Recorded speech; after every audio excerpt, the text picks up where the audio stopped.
Ce que je voudrais d'abord dire, c'est que j'ai suivi avec attention cette interview et ce qui m'a d'abord captivé, c'était la sérénité de l'homme, la sérénité dans le propos. Et c'est ce qui m'amène maintenant à analyser le contenu en ce qui concerne la possibilité, sinon la nécessité de changer le nom du camp de Gaulle en camp, par exemple, le camp Olo, le camp Moussavou, le camp Moubembe, ainsi de suite. Vraiment, je dis c'est une très bonne idée. C'est une très bonne idée, contrairement à ce que d'aucuns pensent, parce que chacun voudrait que ça se fasse comme ils ont vu dans un pays. Je me dis que programmer des écoles à l'intérieur, ça a tout son sens. Et programmer une réduction des effectifs, c'est très bien parce qu'en réalité, l'amitié avec la France n'a pas commencé dans la guerre. Il ne faut pas que cette amitié finisse dans la guerre, non. Tout est bien qui finit bien. Pour la question relative à la transparence électorale, il faudrait d'abord dire à l'auditoire que la transparence est la toute première fille de l'inclusivité. Et tout ce que nous avons vu sur toute la ligne, d'abord dans l'élaboration des questions relatives au dialogue, l'implication du peuple gabonais et jusqu'aujourd'hui, l'inclusivité qui a en tout le processus électoral. Je me dis qu'il n'y a pas de raison que la transparence ne soit pas au rendez-vous. Pour moi, je pense que c'est bien, c'est bien. Pourquoi c'est bien? Parce que ça met d'abord le Gabon en avant. C'est une façon pour le chef de l'État d'envoyer un message à sa population en disant Gabon d'abord. C'est une très bonne idée, c'est une bonne initiative.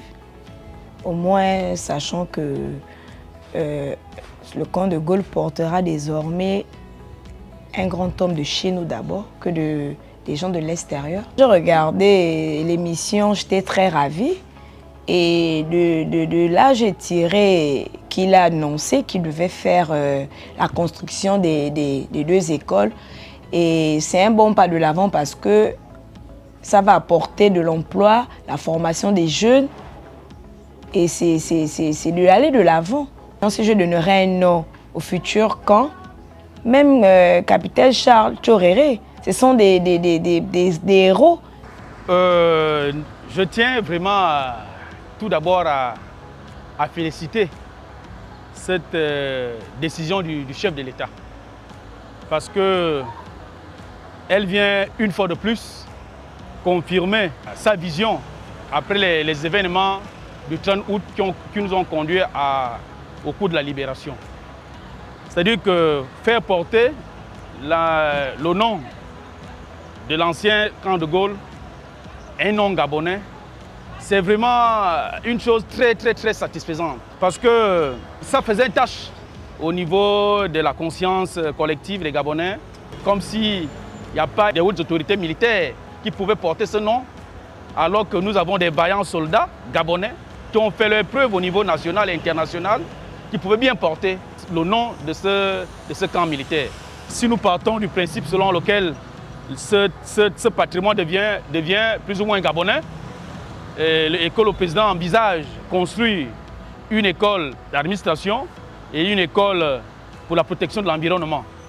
Cela rentre dans le cadre de la vision du président qui était la restauration des institutions, la restauration de la dignité des Gabonais. Je pense que c'est une très bonne décision. Elle sera plus avantageuse dans le sens où elle apportera un soulagement au niveau des jeunes Gabonais qui sont à la recherche de l'emploi.